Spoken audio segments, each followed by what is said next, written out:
Good evening, good evening, good evening. Oh my gosh, it has been a few weeks since I have been on with the Faith Evolution podcast. I was traveling, I had things going on with school, and so just a lot of stuff going on. But I appreciate you all's like, are you on tonight? Are you on tonight? I appreciate you all's engagement. I appreciate you all's hunger for these critical conversations that I'm really, really trying to make sure that we're having in the church. So thank you so much for being a part of the Faith Evolution family. As you're coming into the podcast, I encourage you to like and share because this, man, what a way to come back. We are having an amazing and vitally important conversation tonight that is actually so relevant to where we are as a society today, because we're dealing with so much in the political landscape, the socio-political landscape of the United States in particular, but in so many ways, even the world, dealing with the church and dealing with our role in this climate, in this environment. Do we have a voice? Are we supposed to be speaking into this moment? What are we supposed to be doing in this moment? So it's a multi-layered conversation, and I am so grateful that I have for our guest tonight, for my conversation partner. I really should say our, because I want you all engaged too. For our conversation partner, a wonderful man of God who really has a passion for what we're going to be talking about tonight. So I don't think I could have a better guest tonight. And that conversation partner is Reverend Shea Thompson. So listen, Reverend Shea Thompson is a scholar. He is a preacher. He is a social activist. In the words of Dr. Jeremiah Wright, Shea is unashamedly Black, and he is unapologetically Christian. And he's a lifelong member of Trinity CME Church in Indianapolis, Indiana. Now, he was licensed to preach in 2015. He was ordained a traveling elder in the Christian Methodist Episcopal Church in July of 24. He was a pastor of Denmark CME Church, of Rock of Ages CME Church, and Jones Chapel CME Church from 2021 to 2022. Now, Reverend Thompson obtained his Bachelor of Arts in History from Lane College in 2022, and he also received his Master of Theological Studies from Boston University. So this is somebody who has done the work and is doing the work for the ministry to which he feels called. He plans to return in the fall of 2025. So in the fall of this year, he plans to return to school to pursue a PhD in theology. That's wonderful. I'm doing a THD in a theological doctorate, and he'll be pursuing a PhD in theology. So it's some very similar. There are some differences, but some very similar work. So it's going to be a great conversation that we're going to have tonight. He's going to be doing his PhD in theology, and his ultimate goal is to become a professor in theology. So we share a lot of stuff because I feel that call and that pull to teach. We want to be a professor in theology. Watch this, specializing in Black liberation theology. So it is my distinct honor and pleasure to bring on my conversation partner for this evening, the Right Reverend Shea Thompson. Good evening, my brother. Good evening. Good evening, my friend. How are you doing? I'm doing very well. Thank you so much. Let me just like pull back the curtain and show some of like our planning.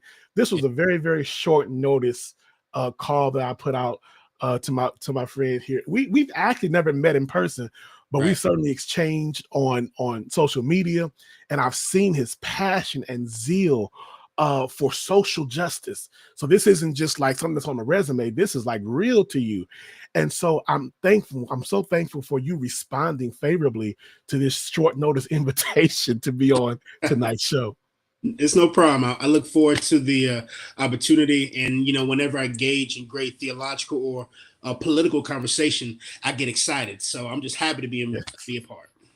Amen. And it's a vitally important conversation that unfortunately I just don't think it's happening enough in the church. Now, I tend to get criticized because I'm a clinical critic, if you will, of the church. And it's not, but I think that sometimes people assume that I think that there are people who think that any criticism of the church comes from a negative place, Right. rather than realizing that when you really love someone and want them to reach their potential, there has to be accountability involved in that relationship. Absolutely. My criticisms are from a place of accountability because I want the church to see itself for what it is and not for what we tend to religiously view ourselves, Right. so that we can do better. How have you been? Well, first of all, before we dig into the conversation, once I start this conversation, I know we're going to just be going with it. So Right. before I do that, so I read your bio to Yeah. introduce you to the people, but even outside of like Reverend Thompson, tell our audience about Shea. Got you. Let's see. Shea is an old soul. I could blame my mom and dad for that. What else about me? I'm a lover of music, classical music, and opera. As a matter of fact, my grandmother, who passed away in 2021 due to dementia, um, I'll tell you right now, man, going to her house was like going to a free symphony every other weekend. I could be like 5 years old walking and hearing Mozart or Bart or Beethoven or Chevalier de Saint George before I even knew who Chevalier de Saint George was. you know and so when she passed and we cleaned out her house, in her music room we found thousands upon thousands of music sheets, from Wow. Negro spirituals to from operas all the way from Europe. So, my foundation of love and music came from my grandmother. What else about me? Lover books. You see me on Facebook all the time. I read all the time. As a matter of fact, I'm reading my uncle's book, Dr. Irvin Adamson's book called "What's Going On," because in his work he deals with economic theory, and he ties Black theology with economic theory. All right. And I actually got a chance to write a book blurb in his new book. So it's an awesome book, man. I'm telling you, his work is phenomenal. Um, and a little bit more about by myself. I love the dress, as you can see. And I'm very family oriented. And I just love, great conversation, and I think the only way we as scholars and as preachers and as theologians can get the best writing and get our best material is just having honest conversations, conversations about how we're doing, conversations about how life is treating us, and pretty much conversations about society. So it's pretty much of all, I can say by myself. Awesome word. And listen, you were talking about this being a lover of reading. Yeah. And I would have put money on that, because when you shared in your bio that you have this passion for education and for desiring to be a professor, so you want to be able to impart into the next generation of leaders, Yeah. this area, a particular area of ministry, Black liberation theology, I knew right then you had to be a lover of reading, Absolutely. because every teacher Mhm. has to have a love for information, for Right. knowledge. It's Right. like, even if you disagree with it, there's still this hunger to know, but why do you think that? Give me some of the basis of where you're coming from, And so Absolutely. I knew that about you before you even said a word. And to me, that makes for good, well-rounded conversation, because we're not just talking about things from our own siloed perspective, but we Mhm. actually have a breadth of experience and of exposure. That's the word I'm looking for. Right. A Right. breadth Right. of exposure to other perspectives that help to inform what it is that we're saying. How has your education, your theological education, impacted your ongoing development and even your leaning into Black liberation theology? Absolutely. Well, I'll say I first started reading about Black liberation theology. Most people think that I started when I got to Boston University, but I didn't start reading the works of James Cone until I was a sophomore in undergrad. It's 2020. We have COVID going on, and then we have George Floyd, Breonna Taylor, Ahmaud Arbery, all these killings just happening in the span of months. Yeah, And so at the time, Henry Louis Gates Jr. had a documentary on the Black church he that did. premiered the night before. And on the second night, he goes through the civil rights movement and the emerging of Black liberation theology in the late 60s, early 70s. And at the time, I kept hearing so much about this man named Dr. James H. Cone. Even some of my CME mentors kept saying, Doc, you need to have his work in his library. Oh, Doc, his books changed my life. So I sat down and said, you know what? I'm going to read some James Cone. So one day I went on Amazon before, this recent situation with Amazon, and I ordered Black Theology and Black Power. I sat down and started reading it, and I was just mesmerized by his language. I was mesmerized how someone can say point blank, God is Black. Right. I was mesmerized of how he was saying, whether they like it or not, Christ is Black. It just blew my mind to think, oh, you can do theology this way. And so from then on, I read his book, Black Theology, Black Power, Black Theology and Liberation. Martin and Malcolm. Bought a lot more of his books, such as, God of the oppressed, for my people. And so the cross and the lynching tree. The cross and lynching tree. Yes. That book right there really changed my entire perspective of what the cross is all about. Yes. So from that on, from Lane going to BU, by the time I got to BU, everybody on campus knew I was a lover of Black theology. I mean, there was no way to hide it. There was just no way. Like one time, I remember taking a class and my professor noticed I was reading The Cross and the Lynching Tree. And he said, it took you the whole semester to finish The Cross and the Lynching Tree. I said, yes, it did. You know what I mean? And so, yeah, man, just loving how you're able to do theology in such a way that it connects to Black people or people of African descent. It intrigued me. And I thought, this is something I really want to do. And, I love how you characterize it as a way of doing theology, because growing up in Pentecostal church, and it was a Black church, but there wasn't really a social component of it. We were just kind of doing church, having church. Right. So the theological framework that we had was basically evangelical. Absolutely. And so that was the way you did theology. Right. And so the idea that there's another way, you read Cone, he's going to like punch you in the chest with another way of doing theology. And your first thought is going to be, who is this fool? Right. Right. But when you really listen to his perspective and where he's coming from, and this is where I think one of the challenges that we have with traditional evangelical theology is that it exists up here in the ether. It's all it's all philosophical.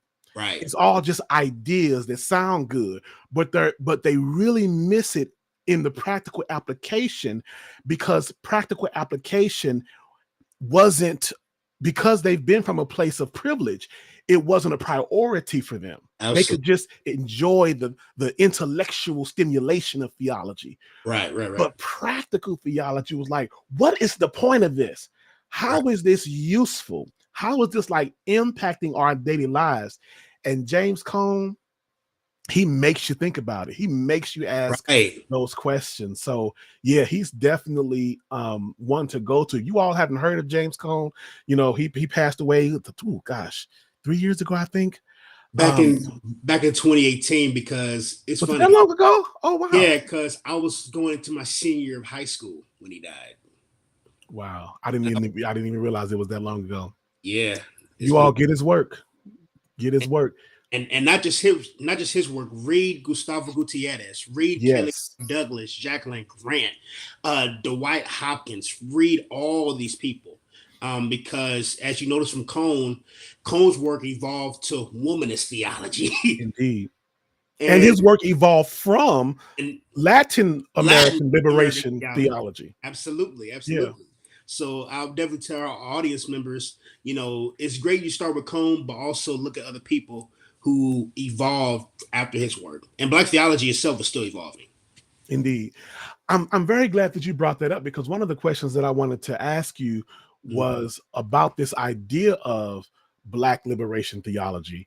Yeah. And about the idea of just liberation in general. because when we hear something like God is black, Right. and we think about black liberation theology, it seems to be a very direct and a very laser focused approach to theological work. Right. Is that the breadth and scope of liberation theology, or are there other communities for which the message of liberation has urgency and meaning? Got you. Well, James Cone even says himself that when he says that God is black, he's not talking from a biological perspective. Cone was saying that was his theological claim. And also that theological claim pretty much changed the hearts and minds of some black people. I mean, from before my mother's generation, there was a generation who pretty much did not like the idea of a black Jesus. A generation who did not like the idea of God being black. Matter of fact, and for our audiences, here's a great history lesson I think you definitely want to look up. And I think 1968, 69, I believe it was Time Magazine, they had a picture. No, Ebony Magazine. They had a picture of a black Jesus on the photo. And so many black folk got upset to the Black point. folk got upset. Black folk got upset. And so many black folk got upset to the point they threatened to cancel their subscriptions over the fact of a black Jesus. So that shows you there that not only do you need to be liberated physically, but there needs to be a mental liberation. And the only way you feel there has to be a mental liberation. And so liberation theology itself is not really fixated on just on black people, but all groups of people who are oppressed. That's why we have Latin American liberation theology. Yeah. Palestine liberation theology, even Jewish liberation theology. Indeed. So liberation theology itself, its mission is to see what does God say about the oppressor's condition. And so I think a lot of times people get so fixated on the word black, then they think, oh, that's all that it is, but it's not. And that reminds me of this whole made up controversy about Black Lives Matter, that the idea that we would spend time tending to the particularity of the black experience means that somehow we have convinced ourselves that no other experience of oppression, no other experience of hardship exists. Black Lives Matter doesn't mean that Latino lives don't matter. It doesn't mean that other lives don't matter. But this is the house that's burning right now, so we're putting our hoses in this direction. Right. and so this whole idea of and y'all, I promise y'all, we're building here, so we're going to get to this conversation about the role of Black church, but this is an excellent foundation that we're laying. So, but this idea of intersectionality, which was really brought into the fold from our womanist theologians, who had to realize we're doing all this work with black theology, and amen for that, but there is a particularity about being a woman that also I'm not getting from the feminist movement, because that's full of white women who are privileged in other areas of their life. Absolutely. So where do I find my liberation, not only as a black person, but as a unique expression of the divine, a black woman? And so for me, I am a black man. There's a need for liberation in that area. I'm also a gay man. And there's a need for liberation in that area. So this idea of intersectionality and the many layers and the many forms of oppression that people experience, is good to know that liberation isn't that black people don't have a lock or a monopoly on the idea of liberation, but at the same time, we don't have to ignore the particularity of the black experience to try to speak to some generic universal form of liberation that kind of erases our uniqueness. Absolutely. And I think too, one of the main problems that I have with certain individuals such as Umar Johnson is that, they just make their liberation work for just straight heterosexual black people. But here's the problem that I think people like that do not understand. If you're going to do liberation work, you have to be for all people. And you mentioned not too long ago, in this new civil rights movement that we're on the precipice of, we are going to have to be more inclusive. Yes. In other words, Everybody may be in the civil rights movement, but they may not be Christian. Everybody may be in the civil rights movement, but they may not, but they may be in the same gender relationship. You know what I'm saying? And so I think what we can do is learn from the past and try to see how can we fix it for the future. And you cannot just say I just will liberate only group of people, because that's not how liberation works. Matter of fact, Absolutely. matter of fact, which is why I study ontology. That's not how ontology works. Ontology looks at the entire being. And so for you to look at the entire being, you have to do a series of deconstructions of all these things that have said, you are evil, you don't belong, and see how can I be liberated from this. And so we definitely have a lot of work to do in that regard as well. I had to put that on screen because that's not how liberation works. Absolutely. I think that it's important to say that, because especially in the progressive wing of the church, and I talk about this in my church quite often, is sometimes when we do necessary corrections, we make the mistake of overcorrecting sometimes. And I try to my best to try to bring a balance to those types of efforts. One of the things that I think make a mistake in is that in our effort to be inclusive and in our effort to not want to be judgmental and to have this wide umbrella, we almost rob ourselves of the ability to actually profess something to be true, right, and to profess something else to not be true, because we don't want to be excluding anyone in our work. But we have to be able to say that's not liberation theology. There has to be some boundaries and borders and definitions where we can actually make a definitive declaration of what this actually looks like. Otherwise, we'll have all kind of stuff, counterfeits coming in, delegitimizing the movement. It's hard enough as it is, right? Right. It's hard enough as it is, right? Yeah. And so I absolutely just love that you said. So let me ask you this. Okay. As a Black liberation theologian, do you believe that, I want to try to phrase this in the best way that I can. Yeah.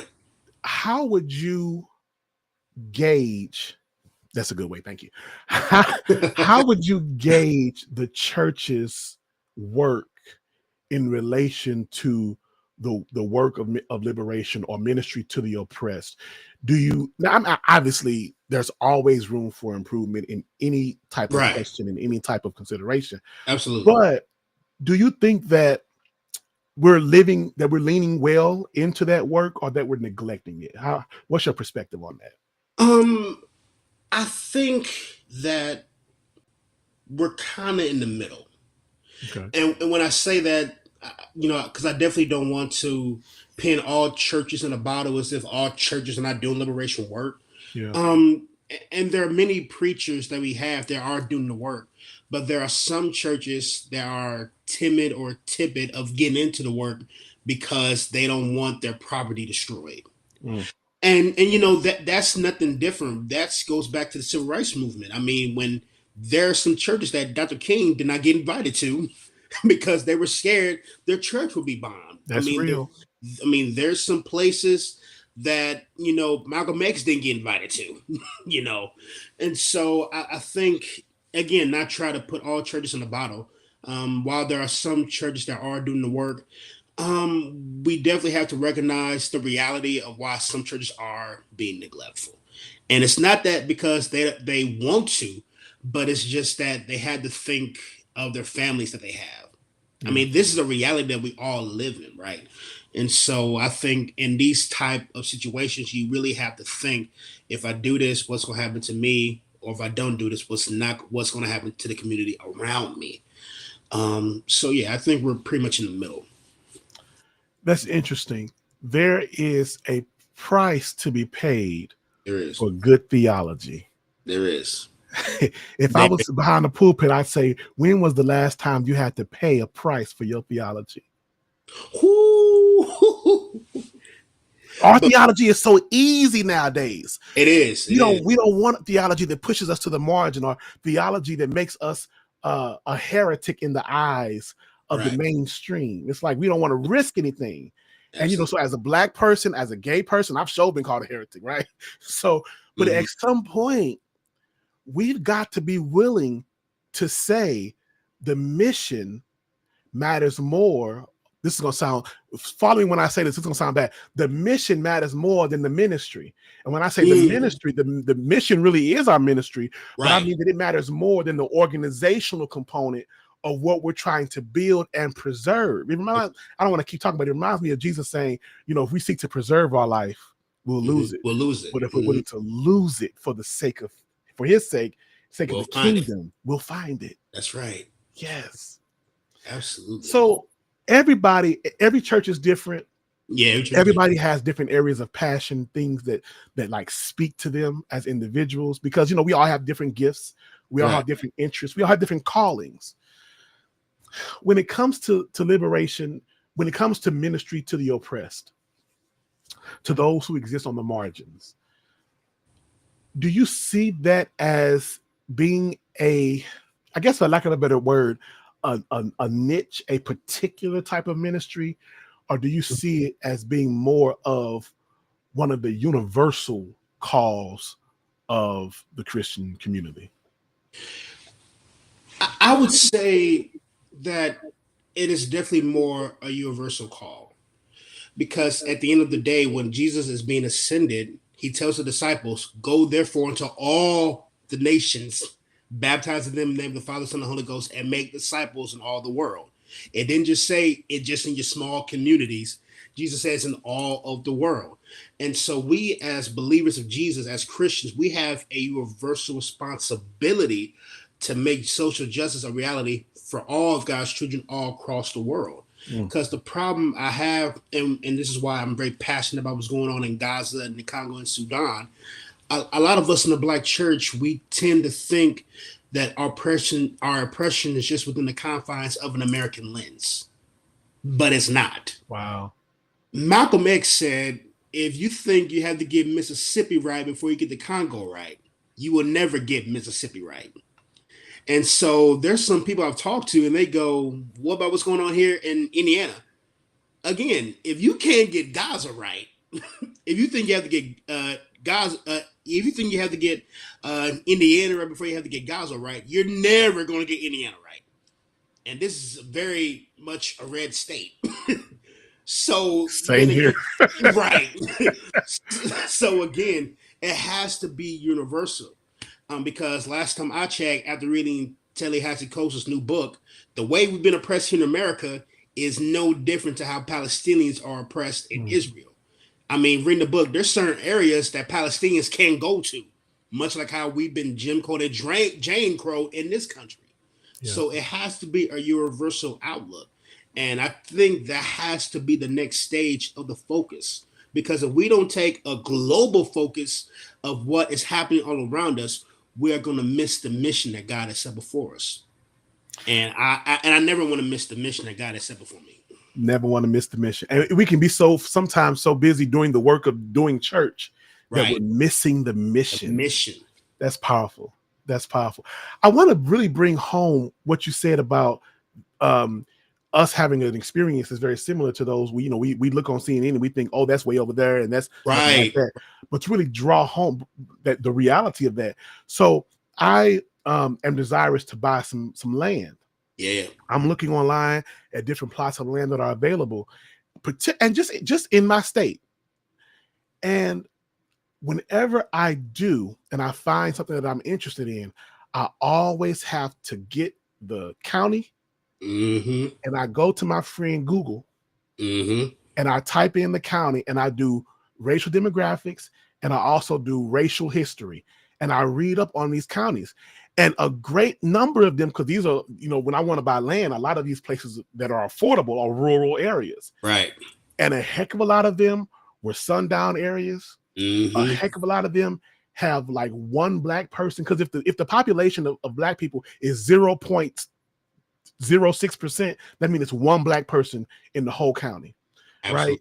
And so this idea that we're in 2025 and still have to think about that kind of stuff. There was a time I was traveling to Sioux Falls, South Dakota for school, and I was almost out of gas. and I got to pull over.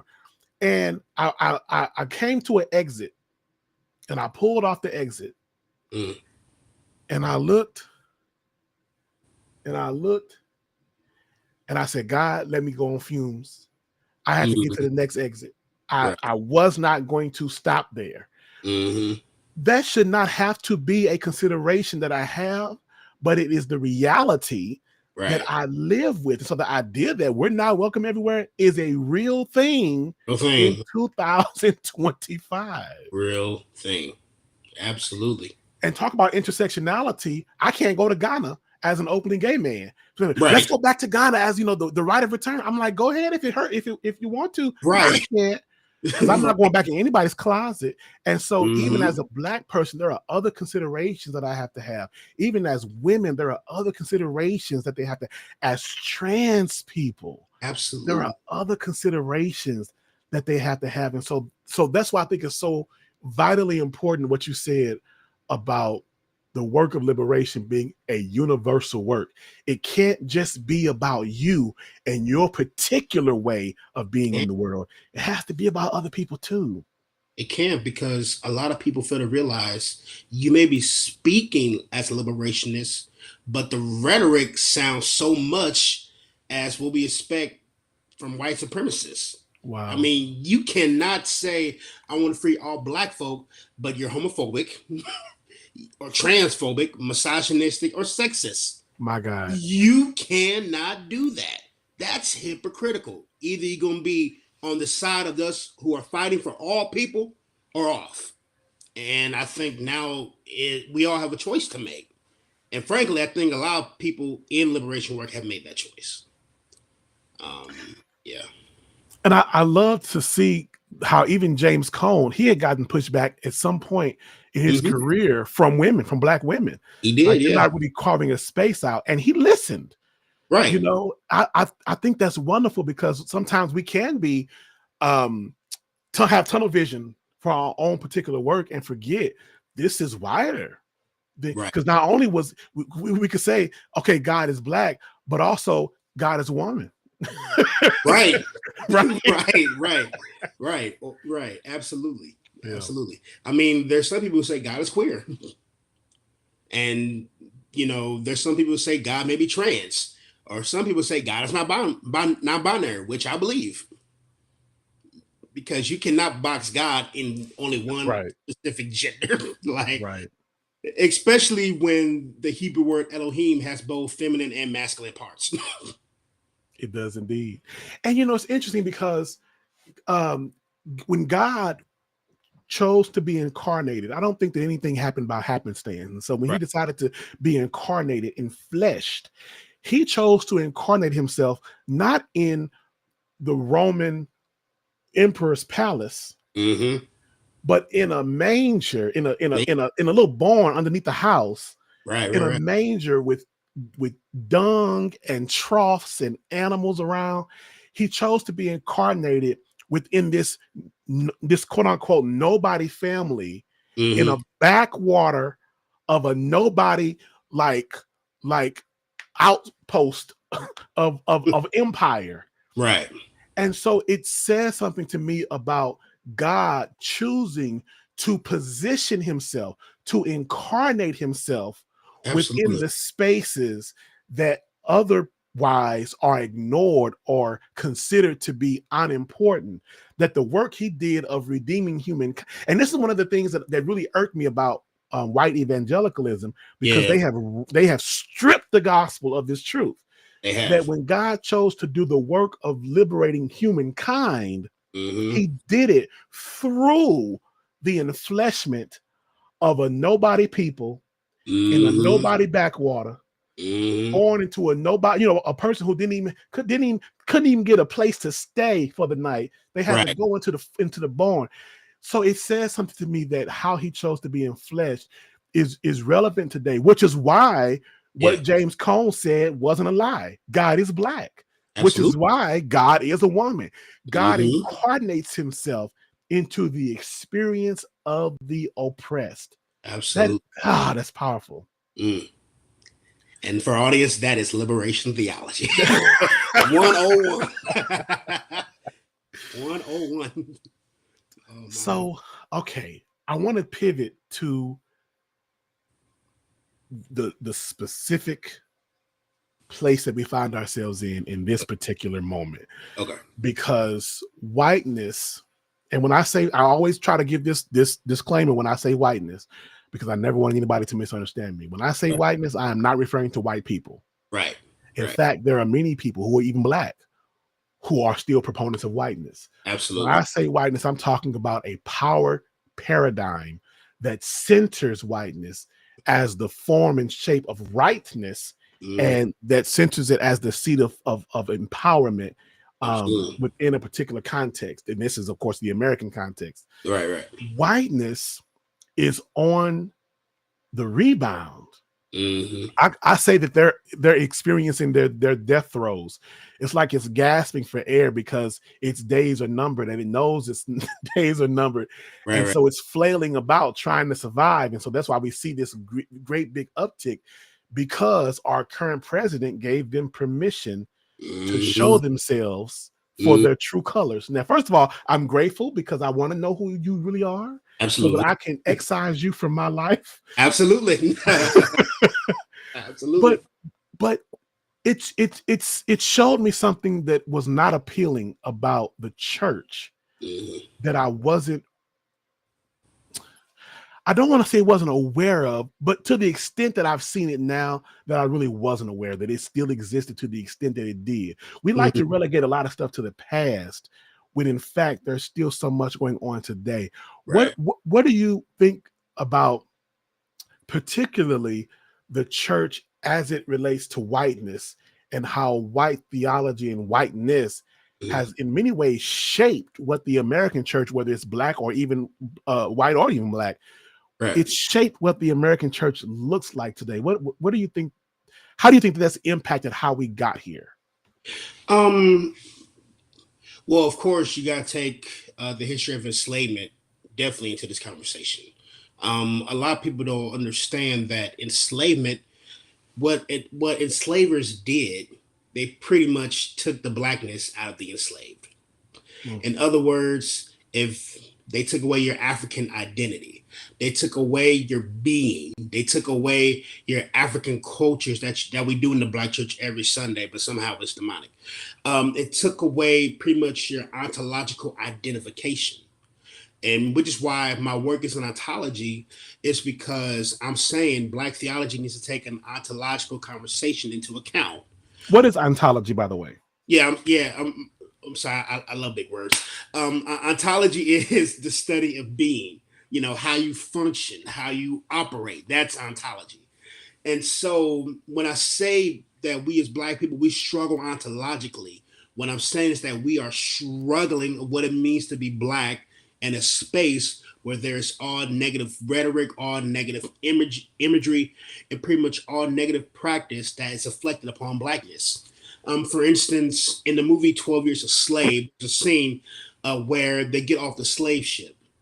And I forgot the actor's name who approaches the man playing Solomon Northup, but he approaches him and he said, "I said your name was Platt. How come you didn't answer me when called?"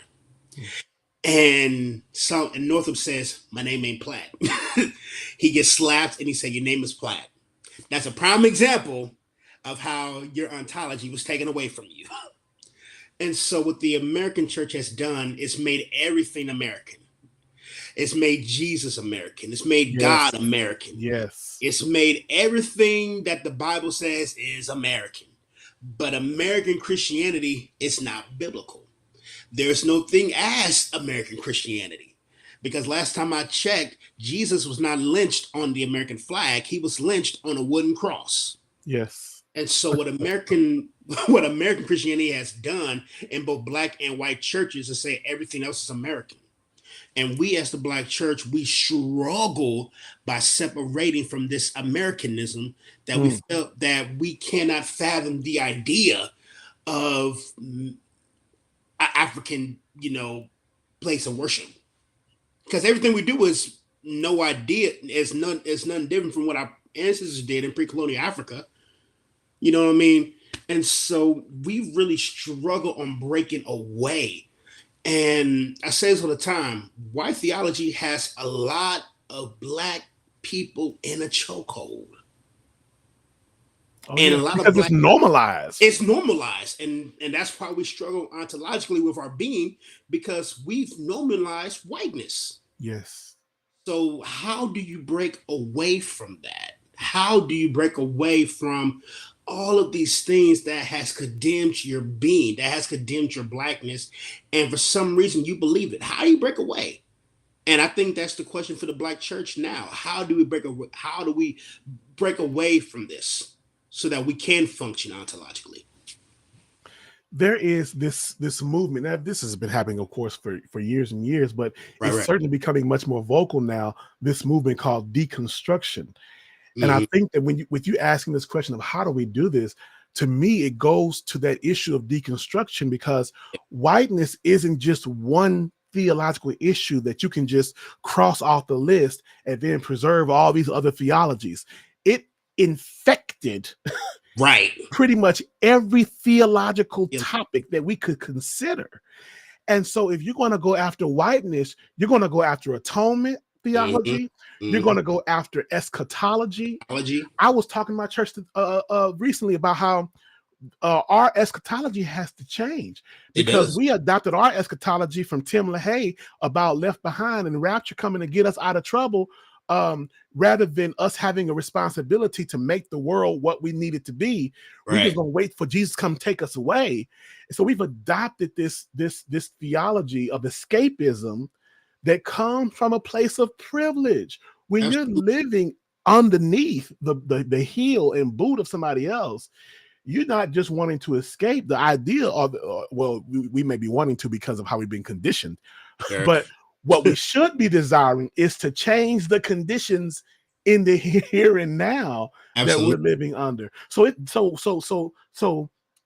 dealing with whiteness makes us have to re-examine a lot of our theology. And unfortunately, Yeah. a lot of us aren't willing to do that, because you can't come for my atonement now. He died for my sin. You can't come for my end time. He's coming back in the Coming rapture. back. I'm gonna be Right. caught up like a thief in the night, Right. So what are we willing to rethink in Right. order to do this work well? Because trying to hold on to some of these tangential theologies is going to put us in a really bad predicament, where it's like, which button do I push? Because I can't have it both ways. Yeah, you can. As a matter of fact, I remember I tried to have a conversation with somebody of why I believe that Jesus died because of sin and not for sin itself. And Wow. and the individual got all defensive, saying, "Well, the Bible says He's the Lamb of God. Uh, Jesus said, if you take my life in 3 days, will come back again." But what we fail to understand is, if you take the historical significance of the cross away from the lynching of Jesus, then you pretty much fail to understand how significant the cross is. The cross, as I believe, is a reminder, political reminder, of what happens to those who stand up against the political leaders.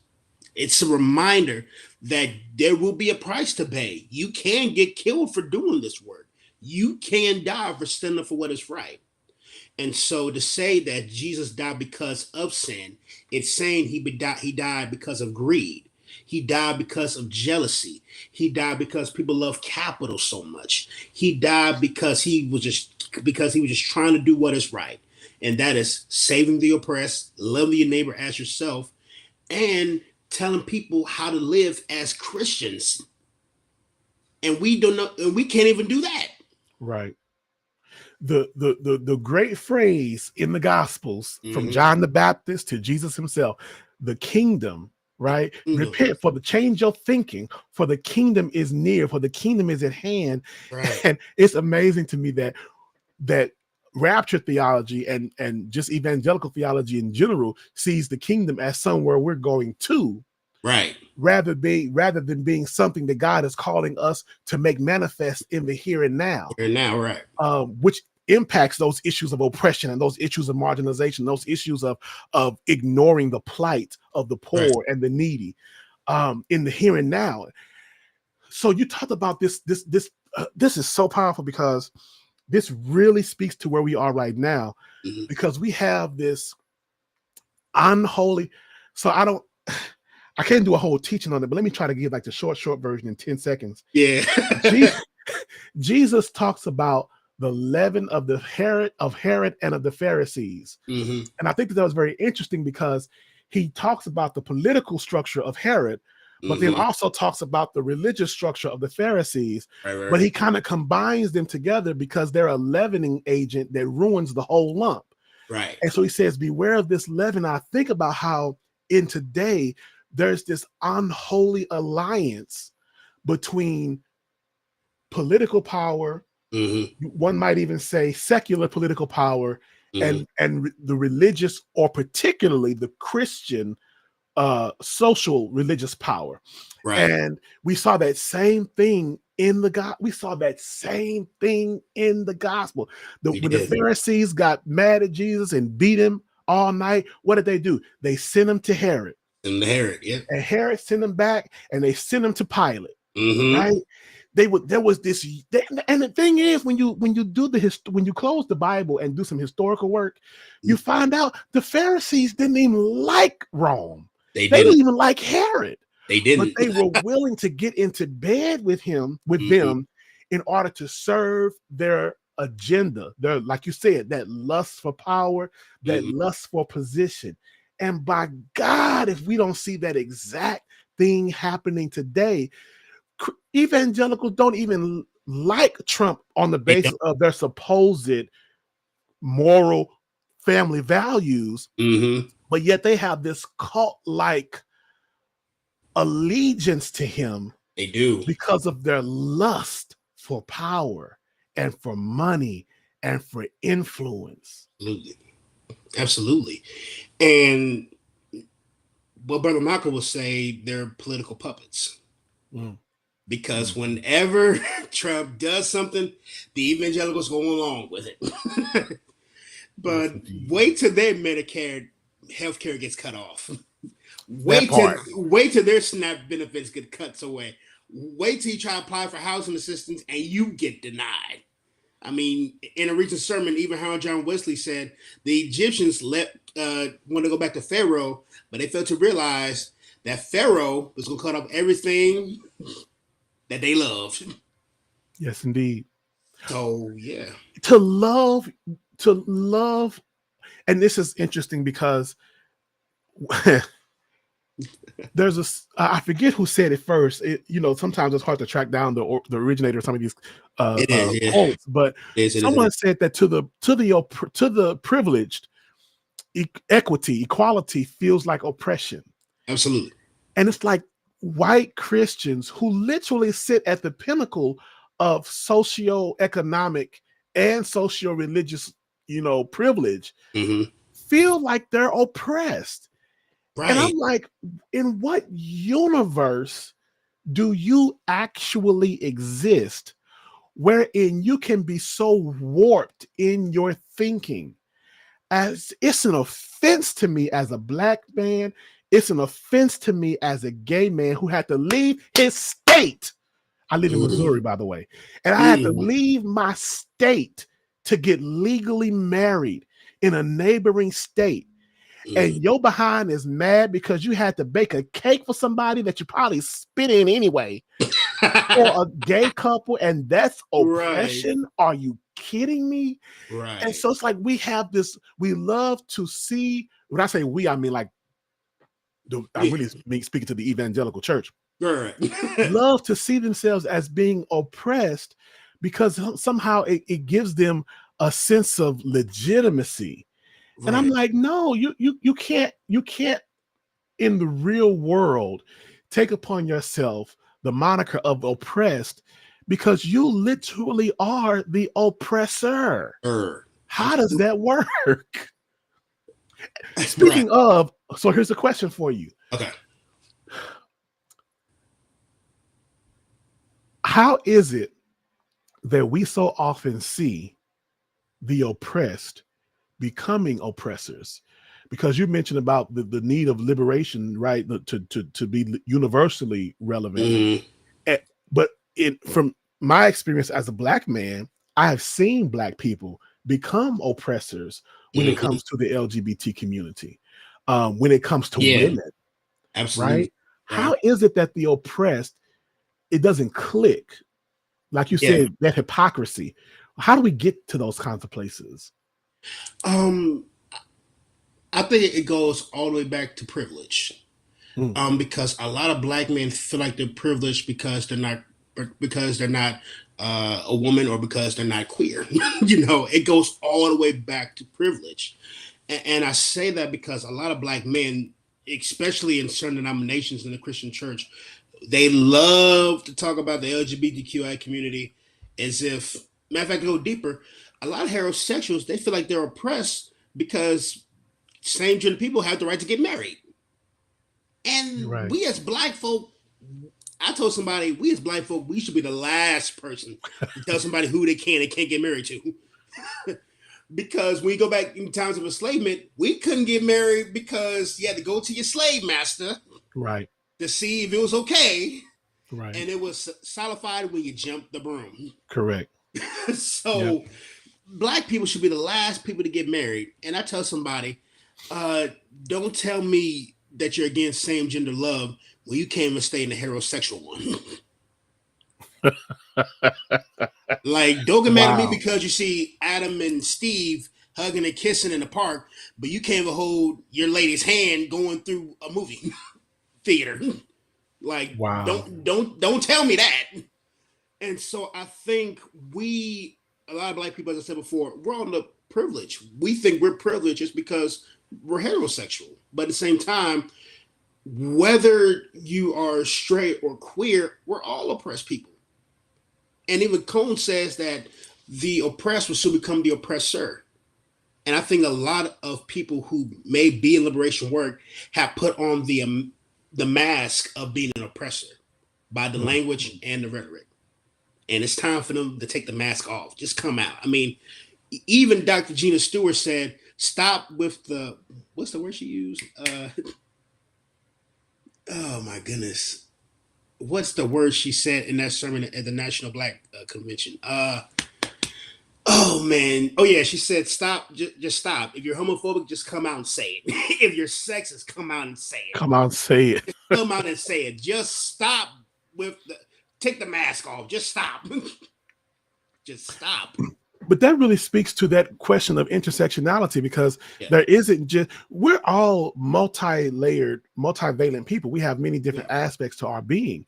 And so, like we said earlier, with being Black, then being a woman, and then being queer on top of that, and then being this and that, there are so many different layers to it. But there isn't just an intersectionality in relation to oppression, but there's also an intersectionality in relation to privilege, Absolutely, because my Blackness can be oppressed, but my maleness is privileged. absolutely. My gayness can be oppressed, but my cisgenderness can be Be privileged. privileged, right? And so it's like, even as oppressed people, we still have to realize that many of us are still privileged in other areas, and we still have the same responsibility to use Mm-hmm, our privilege to tear down the system that privileges us, just like we're expecting the white man to tear down the mm-hmm. system that privileged him. Absolutely. But but if we're not willing to sacrifice our privilege, and our privilege is like at a level 3, Mm-hmm, how can we expect a level 10 privileged person to mm-hmm. sacrifice theirs? You use that word, I think it's the wonderful word, hypocrisy. Absolutely. Absolutely. And those like myself who are heterosexual, we really got to be careful because, like, let's say you and I go into a restaurant, right? And for me, it could be a point of privilege because I'm a heterosexual man. But for you and so many others, not only do you have one gun pointed by your back, but you got two. And for others, it could be three, four, five. Right. So people like myself, my position, we really have to be careful because we do not understand how powerful language is. We do not understand how powerful imagery is. We do not understand how powerful oppression itself is. So we really have to be careful when it comes to these situations. I want to thank you for outing yourself as a heterosexual man Yeah. because I was going to ask you a question, but I thought I didn't ask him beforehand if it was okay to go there, so I'm not going to even mention it. But now that you've outed yourself, then I'm great. I can ask this question. It's all good. It's all good. It's all good.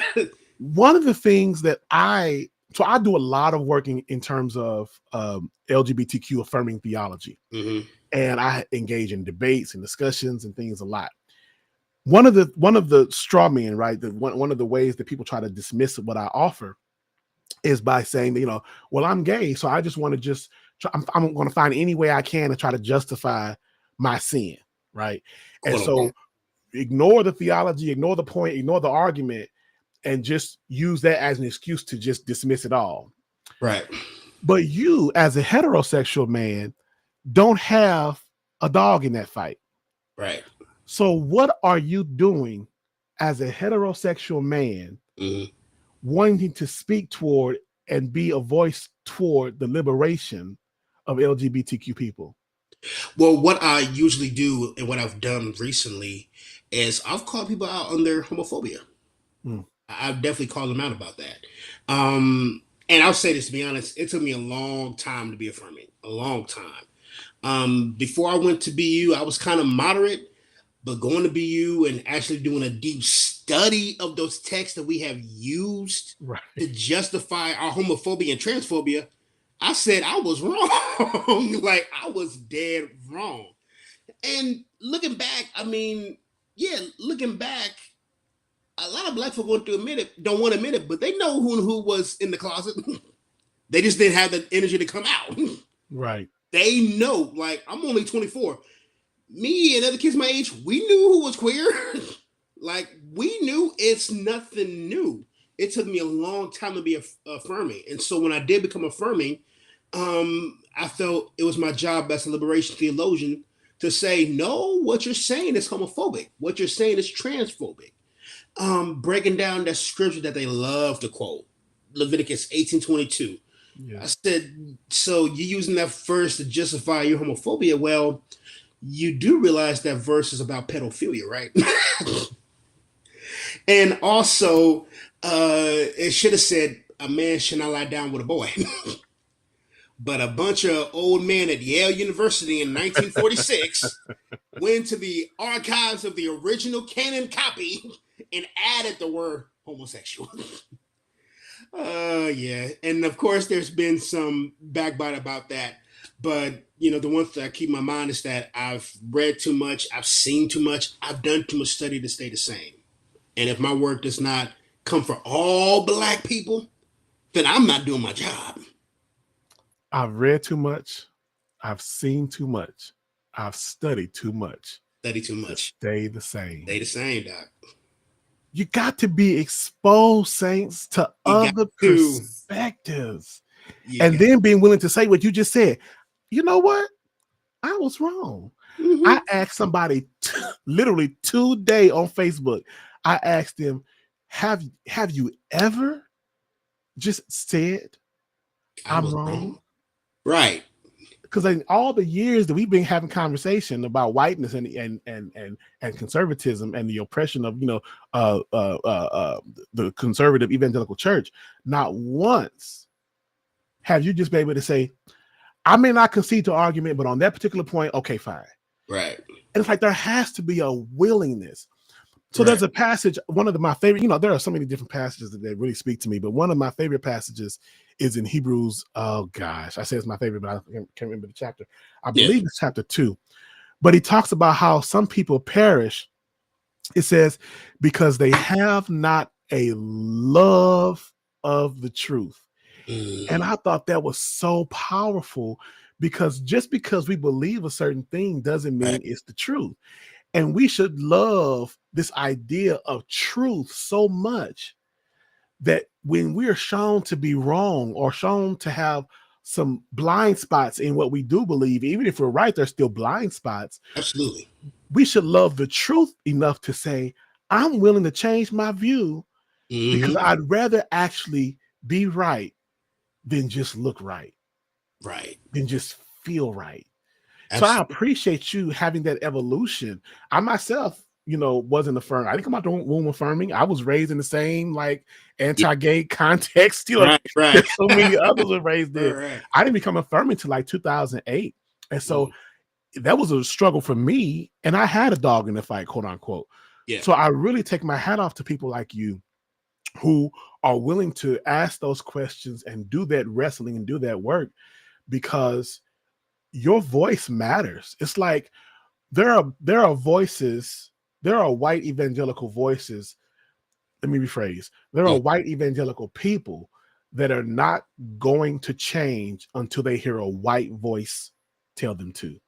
Right. And in the same way, there are heterosexual, cisgender Black people who are, and you can say the exact same thing I've said, but they are not going to consider it until a heterosexual, cisgender Black man tells them. So I really take my hat off to you for being willing to take the punches that you've probably taken in order to be able to stand for that. Absolutely. And also too, with me being very progressive, the challenge I'm facing right now is, can my current denominational church handle that? Because the Black church is not a monolith. Each Black church is different. Yes. So the question I'm wrestling with now is, can they handle that I see myself as a scholar activist?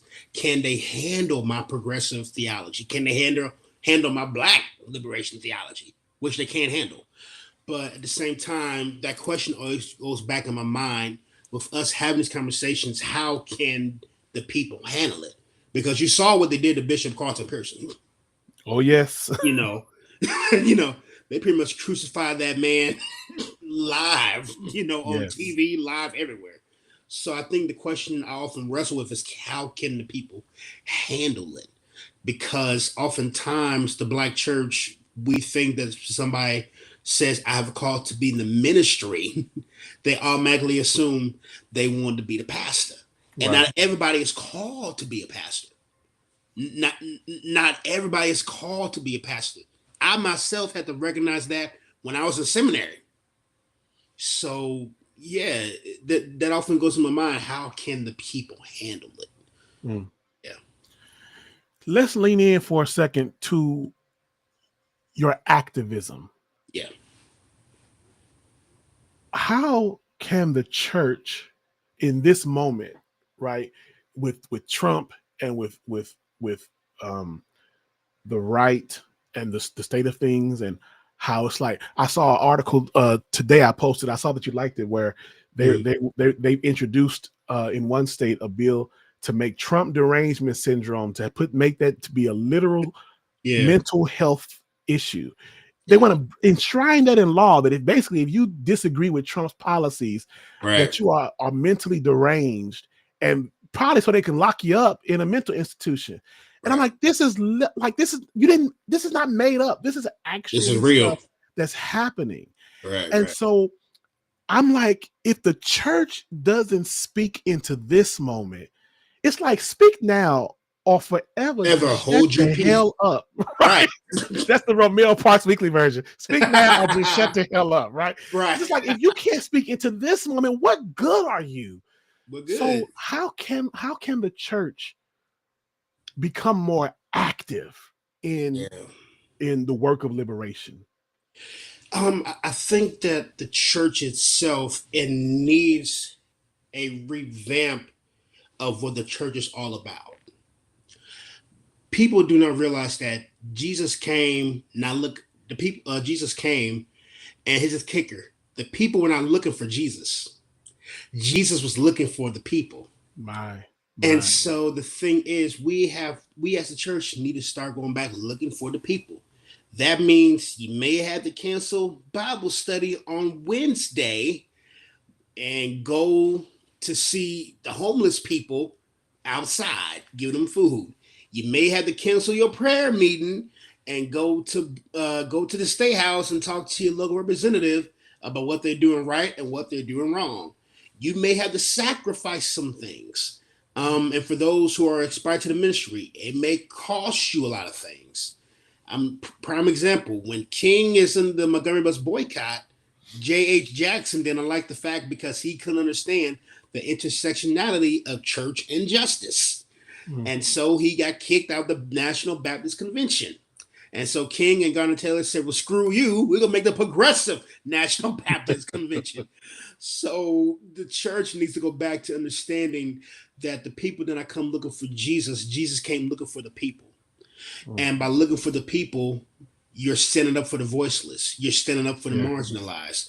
You are being what James Cone says, they're God of the oppressed. You're being the shield that protects them from all harm and all danger. And so we definitely have to get back to that understanding. And that's the time is now, especially with this current administration. And we've only been about 50 some odd days since he's been Only. only 50 some odd days. So it's time to get back into the forefront. Yes. It's time. I saw today that because I was looking for some statistics on how many, like, the percentage of Christians who voted for Trump.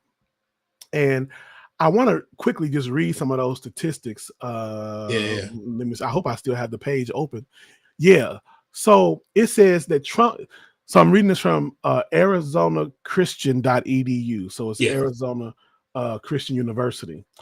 And it says Trump's most concentrated Christian support came primarily from sage cons, 90% of whom voted for Trump. And I thought, well, who is sage cons? Right. Sage cons stands for spiritually active, governmentally engaged conservatives. Spiritually active, governmentally engaged conservative. And I thought to myself, how can you be spiritually active and vote for Trump? How can you be spiritually active and vote for the oppression of the, even if you have this thing about people being here illegally, there's still a Christian way to even respond to some of these social issues. Whereas even if on the topic, on the issue, you come down on a certain way, the way in which it is done is so antithetical to everything that it is for us to be Christian that I just don't see how that clicks for them in their head. But it's clear from that. Well, let me just finish reading this thing. So Trump's most concentrated Christian support came primarily from sage cons, that's spiritually active, governmentally engaged conservatives, 90% support for Trump. It came from white born-again Christians, so that's more so evangelical, the whole born-again thing. White born-again Christians, 74%. And also Pentecostals and charismatics, 74%. It says what support Harris garnered in the faith community came largely from mainline and traditionally Black Protestant churches. And so I thought in that white evangelicals and sage cons, right? But white evangelicals, they would be a smaller subsect of this greater evangelical movement. They are very politically engaged. It's like I wrestled. I really am grateful for my time in Eden Seminary, because my time there really helped me to recognize the need for it really opened me up socially into terms of social gospel, right? And it helped me to recognize the need to be more engaged theologically from a justice-oriented perspective. And so, but generally back then, my philosophy was, there is no place for politics in the church. That's a whole different thing. But yet that doesn't seem to be the priority of evangelicals. And so these people clearly see their faith as playing a very active part in their socio-political lives. But only a portion of even though we're like an oppressed minority, only a portion of the Black church has that same like priority of political engagement. Why don't we see that type of unapologetic Christian activism, not just in the Black church, but just on the left, period? Oh, absolutely. Because a lot of us tend to think that politics have nothing to do with the church. but we fail to realize that politics and church do coincide. I mean, the Council of Nicaea itself was a prime example of political discourse. People saying on the right, Jesus is divine.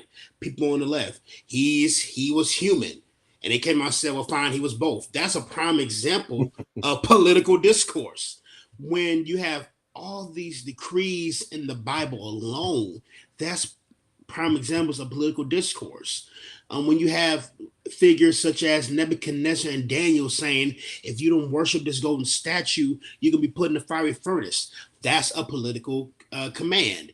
When you have Daniel being put in a lion's den because of a decree made by King Darius, that's a political demand. Mm-hmm. As a matter of fact, from the Hebrew Bible to the New Testament, we find political discourse. Matter of fact, even Howard Thurman points a little bit at political discourse and Jesus and Disinherited when he talks about the distinctions between Jesus and Paul, how one was protected by the Roman state while the other one wasn't. I mean, that's right there. It's a great private example of political discourse. And so a lot of us think that politics do not belong in a church. Well, for me, as a CME, all we do is politics. As a matter of fact, when we elect bishops, when we elect whoever, that is politics.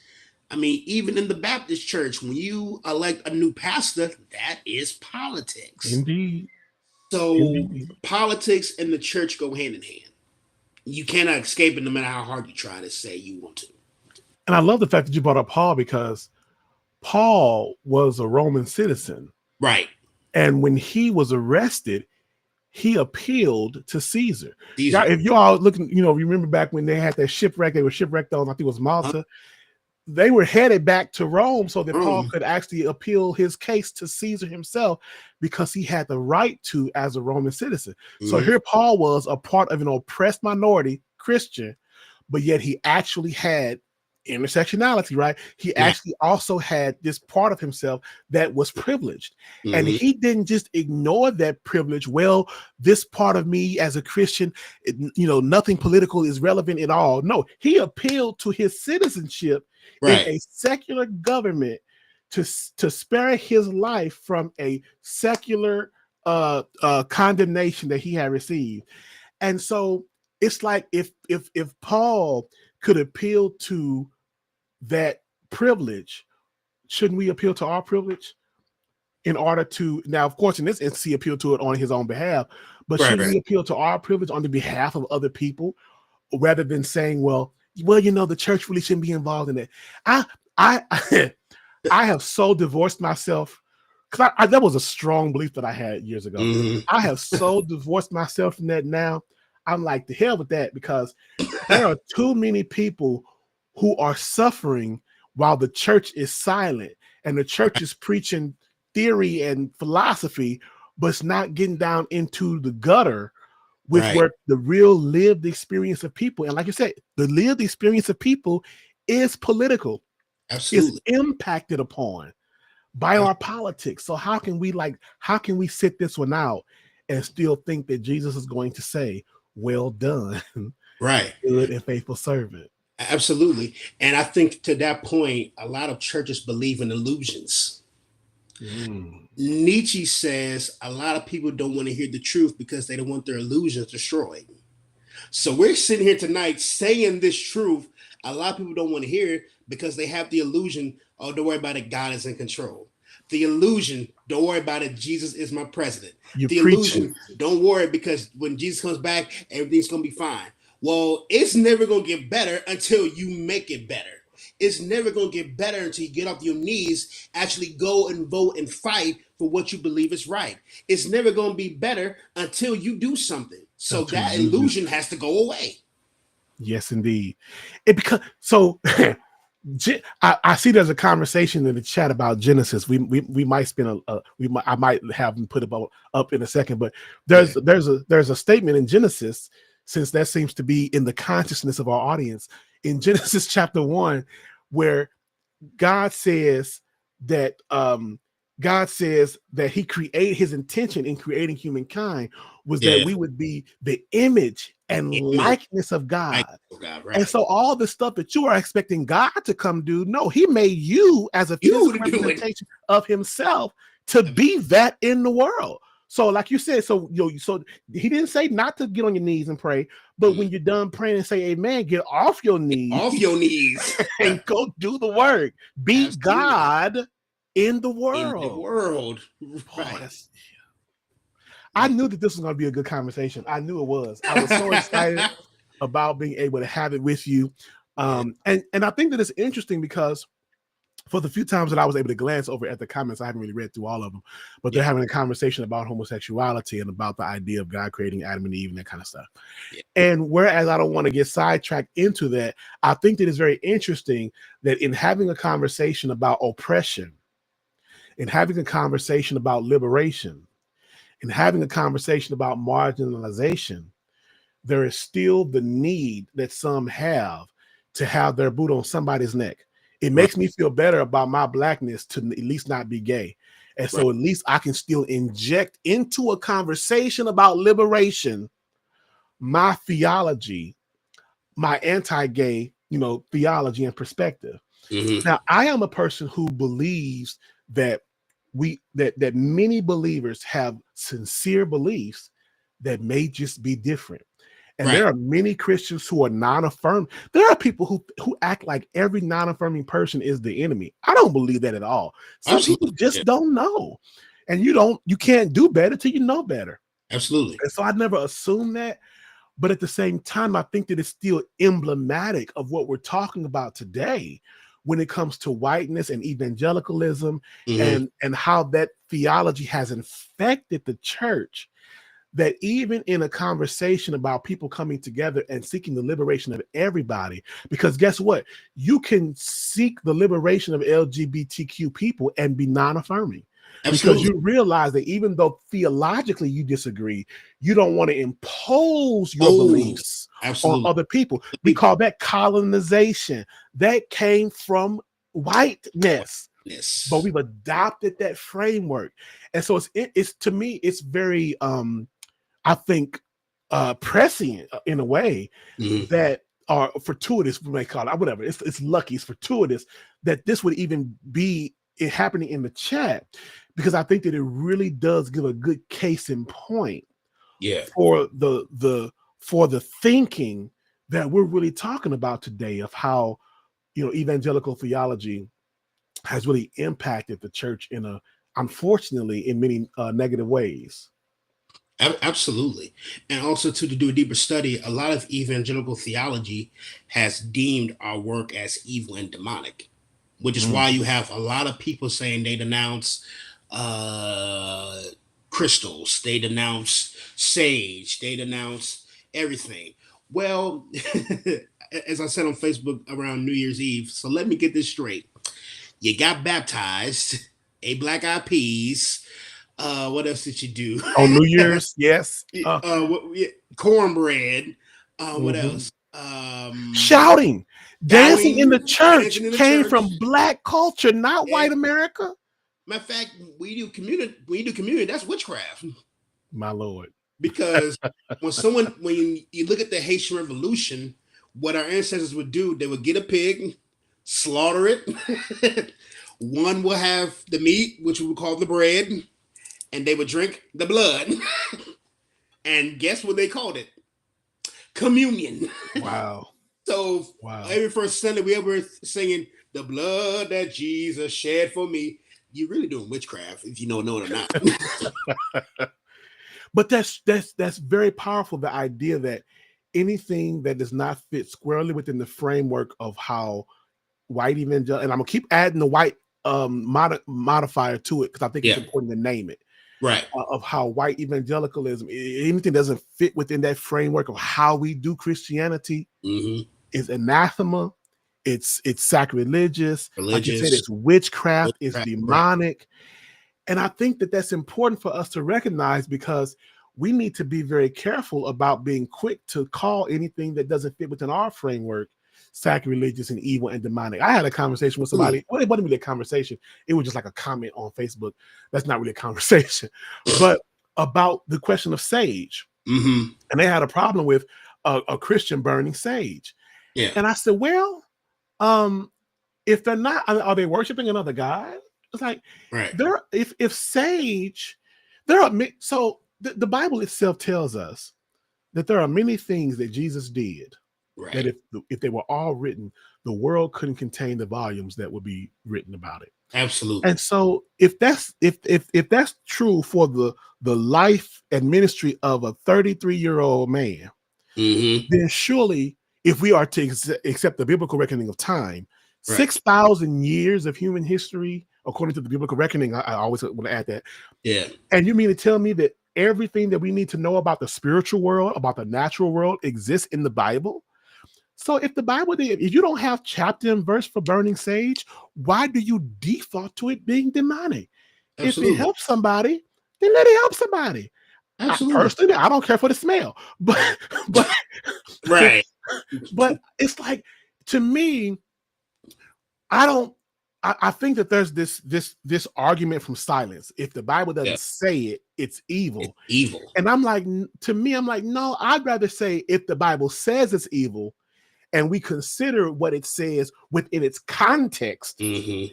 and we can see the relevance of that within our context, Mm-hmm. then we can say it's evil. But Absolutely. just to speak from silence and to say that if it's not even mentioned, we default to it. Paul said all things are lawful. Even Right. if all things may not be expedient, all things are lawful. So Lawful. how can I say that anything that's not, I don't have chapter and verse for, like you mentioned, sage or crystals or whatever the case may be, Mm-hmm. it's automatically demonic. I think that that's very limited thinking that, unfortunately, I think in some ways limits how we may be able to experience even our own Christian faith, that may be broadened by things that Paul didn't have time to write down. If he wrote it. If he wrote it, right? Right. If he wrote it. And I think too, it's a lack of understanding. We love to demonize things that we do not understand. Oh, yes. We Oh, love to demonize astrology, but we fail to realize that B. Simone is in Matthew chapter 2, verse 2. we love to demonize all these things because we don't understand it. And I think it's because we are scared to take the time out and say, wait a minute, pause, let me rewind. What about this that I've been taught? And what is a deeper study of this teaching or concept I can do a deeper study on before I make my own conclusion? And you know, and I think that there's a lot of ambiguity that needs to be involved here. yeah, And I think a lot of times we're scared to be ambiguous. very much so. Yeah. Because we are conditioned. And I think some of this comes from the Enlightenment, post-Enlightenment culture. We are Yeah. conditioned to always have an answer. We are Always. afraid of, I don't know. I do a Q every now and then. I do a Q&A Sunday where I sit a chair down in the front. I don't preach a sermon. We just have Q&A. Just ask whatever Mhm. question you have. And one of my favorite things to say is, I don't know. You know, Right. because I think we should embrace that, because I don't know is an invitation to reflection, to study, Mhm. to prayer, and to just, like David said, one thing that I desire, to just inquire Right. in your temple, just to think about stuff that's bigger than me, that I don't have the easy answers for. We rob ourselves of that richness. There's a passage that one of my other favorite passages in Proverbs that says it is the glory of God to conceal a matter, and the honor of kings to search it out. And I Mhm. think that it's interesting. He didn't say to find it, he said to search it. Search it. The very process of the journey of searching and looking and thinking and Mhm. wrestling is itself rewarding. But Absolutely. this culture of answers has robbed us of that sacred awe that we can experience by not having the answers. Absolutely. And as Cone once said, if you have everything, if you are the only person speaking, you can run out of everything to say. And and there are times Cone said, I did not know about that. Let me go back and change, you know. And I think we need to set that stage, that tone, that it is okay to say, I don't know right now. And especially to those younger than me, often because I work in the school system, and I often ask them, so do you know what you want to do later on in life? And they tell me, I don't know. That is perfectly okay. Yeah. And it may change when you get older. That is fine. And I think what we have done is place, you know, a time on everything. And the danger is that you cannot place time on things you have no clear about. Right. You know, Absolutely. so there's a danger there. Oh my gosh. I am so grateful for this conversation tonight. I there are so many other places that we can go with it. So we're going to Absolutely, have to do this again because, like you said, brother, absolutely. these are conversations we have to be having in the church. And so, thank you for your willingness to come on, and thank you for your willingness to have like real conversation. That's not sterilized. Right, That's right. actually good talk that challenges us to be better and to do better. As we close out, let people know how they can connect with you and reach out and learn more about your ministry. Absolutely. So my Facebook is Shea Thompson. I have a photograph of James Cone in the cover photo. And you can also reach me on Instagram at preach.shay. Preach.shay, all lowercase, PREACH.SHEA. So please, I would love to connect with all of you. And absolutely, this was a great conversation, and I'm ready for some more. I'm ready for some more already. Absolutely. It's like this has just been appetizers. Now our appetites are wet and we're I'm ready to waiting like for the main dig intro. in, right? Absolutely, man. Absolutely. So listen, yeah, we're gonna have to talk more because we really do want to challenge the church to seize this moment Right. because we have to, because this stuff is real and it's happening. It is. And it's like we don't want to be like fear mongers, but we also have to be truth tellers. Truth tellers, right. So thank you again so much for your willingness to come on, and I look forward to us continuing this conversation. I know we're going to be continuing on Facebook with our between our two posts. I know we're Right, going to be right. continuing Absolutely, to have this absolutely, absolutely. conversation. So thanks again. Listen, you all, I hope that you all enjoyed this conversation. It is, to me, a very welcome return because we had been on a little hiatus for about a month because I had so much going on here and there. But thank you all so much for joining in tonight. Thank you for liking. Thank you for sharing. Thank you for commenting, and continue to comment. Even if you're watching this later, continue to comment and keep this conversation going because it is vitally important that we awaken the church. It says now is the time that we awaken ourselves out of sleep. This is the opportunity for us to wake ourselves up and to seize this moment and speak into this moment and be the church. So I encourage you all, if you have not done so already, to take a moment and to get connected with this broadcast. We're on Facebook at facebook.com/faith evolution and the number 7, Faith Evolution 7. We're also on YouTube at youtube.com/the @ sign. I don't know why they make you put the @ but the @ sign, Faith Evolution and the number 7.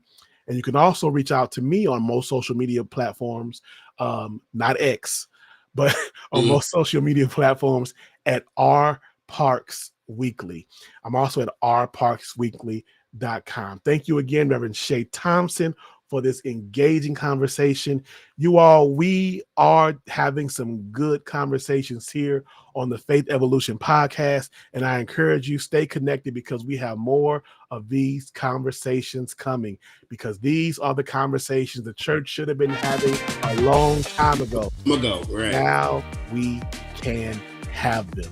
Love you all so much. Thank you again, Reverend Thompson. Thank you. We'll see you all next week, 8 o'clock p.m. Central Daylight Time for some more good conversation. Good night, y'all. Good night.